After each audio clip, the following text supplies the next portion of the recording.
Hello विवोस, welcome to Education Coverage. बच्चों, board exam अभी आने वाले हैं। मेरे अकॉर्डिंग तो आने वाला ही। आपको लग रहा होगा कि मार्च है, बहुत टाइम है, बहुत टाइम है।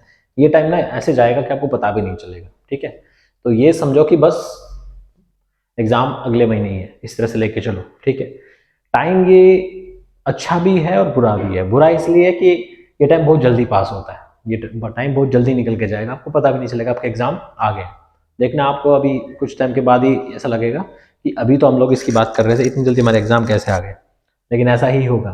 तो टाइम बहुत कम है। इस कम टाइम को आप कैसे यूटिलाइज करोगे, कैसे अपने क्वेश्चंस करोगे, कौन सी चीजें करें कौन सी ना करें, कई सारे क्वेश्चन आते होंगे। मैं ये नहीं कह रहा कि ये बेस्ट तरीका है अपनी चीज़ों को रिवाइज करने का, बट मैं अपने एक्सपीरियंस के बेसिस पे कुछ चीज़ें शेयर कर रहा हूँ आपके साथ, तो शायद आपको आपके प्रिपरेशन में थोड़ी हेल्प करे। अभी देखो, टाइम बाउंड होके तो करने वाली चीज़ें नहीं है। एग्जैक्ट हम लोग एग्जाम की डेट नहीं जानते अभी। ठीक है, लेकिन ये है कि इस टाइम का यूटिलाइज, बेस्ट यूटिलाइजेशन कैसे हो। तो सबसे पहले देखो, सबसे पहले कवर करना जरूरी होता है एनसीईआरटी। सबसे पहले कवर करना जरूरी होता है एनसीईआरटी। इसके लिए मैं भी अभी करा रहा हूँ एक क्विक रिवीजन सीरीज में लेके आ रहा हूँ। ठीक है, धीरे धीरे करके सारी वीडियोस आ जाएंगी, मैक्स टू मैक्स वीक तक हो जाएगी शायद अपलोड। ठीक है, तो एनसीईआरटी आपको, जब आप क्वेश्चन करने जाते हो ना, कोई भी एग्जाम देने जाते हो, कुछ भी करने जा रहे हो, तो उसका जो बेसिक है वो आपके दिमाग में होना चाहिए, तभी आप वहां पे मतलब बैठ के उन क्वेश्चंस को सोचने लायक मतलब चीजें कर सकते हो। लेकिन आपने अगर वो बिल्कुल देखा ही नहीं है तो वो आपके लिए बिल्कुल नया होगा, फिर आप अच्छे से नहीं कर पाओगे। इसलिए एनसीईआरटी को कवर करना जरूरी है। तो सबसे पहला काम यही है आपका कि बाकी सब छोड़ दो, सैंपल पेपर आ रहे हैं, कुछ भी हो रहा है, सब छोड़ो।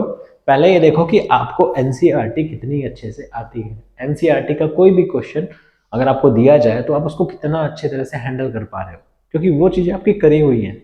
जो आपने चीजें करी हैं अभी 3 से 4 या 5 महीने में, उन पे आप कितना काम कर पा रहे हो, वही डिसाइड करेगा कि आप जो अदर क्वेश्चंस होंगे जो आपके सैंपल पेपर में या किसी भी आपने जो भी प्रैक्टिस सेट कुछ भी कर रखा है, उसके क्वेश्चन को आप कैसे डील करोगे, या आप उन चीजों के साथ कैसे डील करोगे जो आपने नहीं करी है। वो इस पे डिपेंड करता है कि आपको ये कितने अच्छे से आती है। तो पहले करना क्या है, अब देखो पूरी एनसीईआरटी करने का टाइम तो है नहीं। मैं उन बच्चों की बात कर रहा हूँ जिन्होंने अच्छे से एनसीईआरटी की है, उन्हें क्या करना है। देखो, आपने एनसीईआरटी कर रखी है, ठीक है, लेकिन कुछ बच्चे ऐसे हैं जिन्होंने की तो है पर थोड़ा डाउट में, तो वो क्या कर सकते हैं, वो जैसे अभी मैंने बताया कोई रिवीजन मैं करा रहा हूँ, वो रिवीजन फॉलो कर सकते हो। आपने जब किया होगा, तो मैं बच्चों को बोलता हूँ यूजुअली, आप जब एनसीईआरटी करते हो या बाद में प्रैक्टिस कर रहे हो, तो कुछ क्वेश्चन ऐसे होते हैं जो आप खुद ही सोल्व कर लेते हो। कुछ होते हैं जिसमें आपको टीचर की हेल्प की जरूरत पड़ती है, आपका आंसर नहीं आता है या अप्रोच समझ में नहीं आती है, या होता है ना हर एक्सरसाइज में एक दो क्वेश्चन ऐसे होते हैं, यार ये क्वेश्चन नहीं हुआ था मुझसे, ठीक है, इस वाले में ये प्रॉब्लम आ रही थी। उन क्वेश्चंस को मैं बोलता हूँ मार्क क्वेश्चंस। जो मार्क किए हुए क्वेश्चंस हैं उन्हें रिवाइज कर लो एक बारी। मार्क क्वेश्चंस को जो आपने अपने रिवीजन के टाइम पे मार्क किए थे, या अपनी बुक कर रहे थे, अपनी एक्सरसाइज कर रहे थे, तब मार्क किए थे, आपके टेस्ट होते हैं। तो जब उनमें टेस्ट क्वेश्चंस में गलतियां होती हैं, जैसे मान लो सपोज करो चैप्टर 4 में वो टैब वाला क्वेश्चन है, ठीक है, उसमें आपकी गलती होती है, ट्रेन वाला क्वेश्चन उसमें आपकी गलती होती है ना, मार्क रखो कि मेरी गलतियां, मेरी मिस्टेक ना यूजुअली इन क्वेश्चंस में हो रही है। उन क्वेश्चंस को एक बार दोबारा कर लेना है। ठीक है, एनसीईआरटी से गो थ्रू हो जाओ। चैप्टर का ओवरव्यू आपके माइंड में होना चाहिए कि भाई इस चैप्टर में ये चीजें मैंने करी है। तो आप ऐसा करो, 15 to 20 डेज आराम से एनसीईआरटी को दे दो। उसमें आप अपने मार्क क्वेश्चंस करो, अपने कंसेप्ट रिवाइज करो, अपनी प्रीवियस क्लासेस देखो, कुछ भी करो, जो भी आपने कर रखा है, बुक उठा के कोई भी क्वेश्चन करना शुरू कर दिया, या कोई ऐसा टेस्ट पेपर ले लो जिसमें सिर्फ एनसीईआरटी के क्वेश्चन हो, ठीक है, उनको आप कर सकते हो। जब एनसीईआरटी का आपका ये हो जाए कि हाँ यार एनसीईआरटी ना मेरे को अब आइडिया है कि क्या क्या चीजें हैं क्या क्या नहीं है, मैं सब जानता हूँ, अब मैं कुछ एक्स्ट्रा फॉलो करता हूँ, फिर आप क्या करो, फिर आप कोई सैंपल पेपर ले लो। सैंपल पेपर, ठीक है, कोई भी सैंपल पेपर ले सकते हो, मैं ये नहीं कह रहा यही बेस्ट है। कोई ऐसा लो जिसका लेवल थोड़ा सा अच्छा। आप बुक लेवल कैसे चेक करोगे, देखो बुक स्टोर पर लेने जा रहे हो आप सैंपल पेपर, तो आप उसको उठाकर देखो, उसमें ये देखो कि क्वेश्चन आपको कैसे लग रहे हैं। मतलब या तो ऐसे होंगे, एक दो पेपर आप रिव्यू करोगे तो या तो क्वेश्चन ऐसे होंगे जो आपने बिल्कुल देखे ही नहीं है, वो भी अच्छा नहीं है। एक ऐसा होगा कि आपने बिल्कुल देखा और एनसीईआरटी से बिल्कुल मिलता जुलता है, वो भी लेने का फायदा नहीं है। मिड से क्वेश्चन हो, मतलब कुछ क्वेश्चन ऐसे हो जो हाँ आप मतलब जानते हो, अच्छा ये होगा, ये दिया हुआ है, हाँ ये इस तरह का मैंने पढ़ा है, ये है, अच्छा हाँ ये मैं कर सकता हूँ, इस पर अटेम्प्ट लिया जा सकता है, वो बेस्ट है आपके लिए, वो बेस्ट है। हाँ आप वो भी ले सकते हो जो आपने बिल्कुल नहीं करा है, लेकिन उसमें आपको फिर ये करना पड़ेगा कि आपके पास कोई होना चाहिए, कोई टीचर वगैरह हो जो कराने में आपकी हेल्प कर दे, क्योंकि फिर वो एक मतलब अगर आप सेल्फ स्टडी कर रहे हो तो वो आपके लिए इतना यूजफुल नहीं होगा, क्योंकि फिर आपको उन चीज़ों के लिए आंसर ढूंढने पड़ेंगे, बहुत सारे काम करने पड़ेंगे, वो इतना जरूरी नहीं है। आप ऐसा सैम्पल पेपर पिक करो जिसमें कुछ चीज़ें ऐसी हो जो आपने कर रखी हैं, मतलब आप ट्राई ले सकते हो उन पर, कुछ ऐसी हो जो नहीं हो, आपको सीखने में हेल्प करे। ठीक है, या आप अपने टीचर से बात कर सकते हो कि सर कौन सा सैम्पल पेपर हमें चूज करना चाहिए। एक सैम्पल पेपर आपने ले लिया ऐसा करो, सैम्पल पेपर एक सेट ले लिया आपने, ठीक है। अब देखो डेली तो हमारे पास 3 घंटे होते नहीं है कि हम रोज एक पेपर करने बैठ जाए, बाकी सब्जेक्ट्स भी करने होते हैं, लेकिन लेकिन वीक में one test paper, one test paper per week, ठीक है। पर वीक आपको ये फॉलो करना है। कैसे? मतलब कि आप एक सैम्पल पेपर ले लो, उसके क्वेश्चंस आप आराम से करो एक हफ्ता, ठीक है। स्टार्टिंग की बात कर रहा हूं मैं, सबसे पहले आपने भाई टेस्ट नहीं दिया है तो बात कर रहा हूं, ठीक है। आप एक वीक अपने टेस्ट पेपर के क्वेश्चंस, अच्छा चलो टेस्ट पेपर छोड़ो, सबसे पहले आप शुरू करो ना, आपके स्कूल वगैरह में टेस्ट भी हो रखे होंगे, ठीक है। जैसे भी आप ट्यूशन लेते हो कुछ भी करते हो वहां भी आपके टेस्ट हुए होंगे, तो आप क्या करो, वीक डेज जो होते हैं ना, वीक डेज, वीक डेज में उन क्वेश्चंस को रिवाइज कर लो, वीक डेज में उन क्वेश्चंस को रिवाइज करो जो आपके स्कूल के टेस्ट में या आपके ट्यूशन के टेस्ट में या आप जब खुद कर रहे थे उनमें, या जो आपके मार्क क्वेश्चंस थे उनमें, ठीक है, जो भी आपकी गलतियां हुई थी वीक डेज में उन क्वेश्चंस को कर लो। और जब वीकेंड आता है सैटरडे या संडे, जैसा भी आपका स्कूल का ऑफ है, सैटरडे या संडे, ठीक है, आपको एक टेस्ट देना ही देना है। अपनी नोटबुक लो, एक सैंपल पेपर उठाओ, ठीक है, एक पास में घड़ी रखो जो भी है टाइम देखने के लिए, और 3 घंटे का टाइम बाउंड करके, 3 घंटे का टाइम स्टॉप वॉच लगा के या जैसे ही बाउंड कर रहे हो वो करके आपको एक टेस्ट पेपर खुद से देना है। उसकी सीटिंग ऐसी होनी चाहिए कि प्रॉपर आप एक एग्जाम हॉल में बैठे हुए हो, आपको कहीं जाना अलाउड नहीं है, आप कहीं नहीं जा सकते। फैमिली में जो भी है मतलब मेंबर्स है उनको बोलो कि मैं एक टेस्ट पेपर कर रहा हूँ, तो इस तरह से टाइम मैनेज करो। आपको रात को टाइम मिल रहा है रात को, दिन में मिल रहा है दिन में, जैसे भी मिल रहा है आप एक पेपर का टाइम एक वीक में जरूर निकालो। ये आपको बताएगा कि आप अभी कहाँ स्टैंड कर रहे हो, यही बताएगा आपको, ठीक है ना। ये पेपर जब आप कर रहे होगे ना तब आपको पता चलेगा कि मुझे कितना आता है कितना नहीं आता है। अभी आपके जो और टेस्ट हो रहे हैं स्कूल में वो तो अलग है ही, वो तो करेंगे ही, लेकिन ये आपकी खुद की सेल्फ असेसमेंट है, आप खुद अपने आप को असेस कर रहे हो कि मुझे कितना आता है। मैं स्कूल में अपने ट्यूशन में टेस्ट देने जा रहा हूँ, पहले मुझे ये तो बताओ खुद के, हाँ मैं ये कर सकता हूँ नहीं कर सकता हूँ, पहले खुद ही चेक कर लो, फिर वहां अपने आप हो जाएगा। ये एक तरह से आपका रफ टेस्ट हो गया है ना। तो ये है कि आप एक टेस्ट करो। हाँ ये हो सकता है कि भाई 3 घंटे कंटिन्यूस आप लोगों को नहीं मिल रहे हैं, 3 घंटे अगर आपको कंटिन्यूस नहीं मिल रहे हैं तो आप ऐसा कर सकते हो कि हाफ टाइम बाउंड कर लो, मतलब 1.5 घंटा 1.5 आवर आप एक बारी कर लिया, उसका 50% पार्ट 1.5 आवर में कर लिया। उसमें आपको देखना ये नहीं है क्वेश्चन उठाए सोल्व कर दिए चल दिए, उसमें आपको देखना ये देखो, इसमें ध्यान देने वाली बात क्या है, इसमें ध्यान देने वाली बात ये है कि सॉरी, आप सैम्पल पेपर करने जाओगे, जितने भी क्वेश्चन है लेट्स से 40 क्वेश्चन थे पेपर में, 40 में से आपने 30 क्वेश्चन आते थे, 30 आपने कर दिए। फिर आप क्या करते हो कि 10 क्वेश्चन छोड़ के अगला पेपर करना शुरू कर दोगे, या फिर बोलोगे बस हो गया जितना आता था। भाई पेपर आपके पास होगा वहां पे बोर्ड का पेपर, तो क्या आप 40 क्वेश्चन में से 30 करके 10 छोड़ाओगे? जो 10 बचे हैं वही आपका वो एरिया है जिसपे आपको काम करना है, तो उस पर दिमाग लगाओ ना, उसमें कोशिश करो जितना आपको आता है आप कैसे डील करोगे। अगर पेपर में ऐसे क्वेश्चन आए तो आप कैसे करोगे? तो अपना बेस्ट देना है, 3 घंटे से कम टाइम में उठना नहीं है, 3 घंटे से ज्यादा टाइम तक बैठना नहीं है, फिक्स करना है। एग्जैक्ट 3 घंटे पे लिखना बंद करो और ये देखो मेरा कितना पेपर हुआ, कितना पेपर बचा, ठीक है, मैंने कटिंग कितनी करी है, कितना मतलब फेयर है, कैसा काम है मेरा, कैसा पेपर है, ठीक है, उसे एसेस करो। फिर ये देखो कितने क्वेश्चन के आंसर ठीक आए हैं, कितने गलत है, कितने मैंने कंप्लीट नहीं करे। जो प्रॉपर ठीक है एकदम सही आए कोई दिक्कत नहीं है उनको छोड़ो, वो आपका हो गया।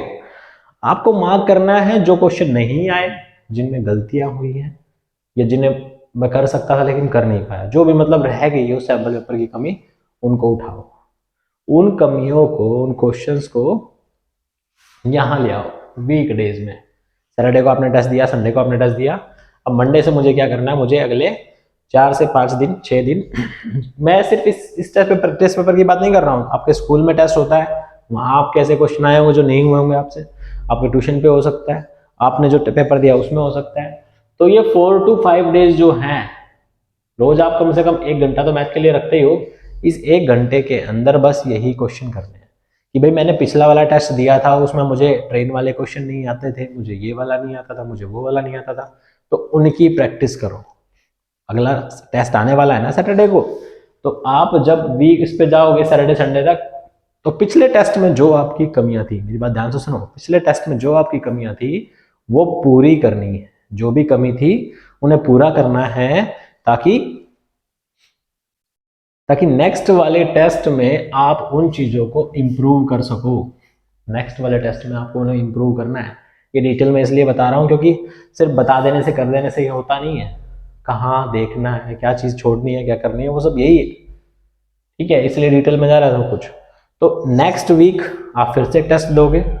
अब आपने अगर पिछली वाली चीजें सीख ली हैं तो हो सकता है अभी भी स्कोर 30 की जगह, मतलब 40 में से 30 क्वेश्चन ही आप कर पाओ, फिर से नए 10 क्वेश्चन आपको जानने को मिलेंगे जो आपसे नहीं हो पाए।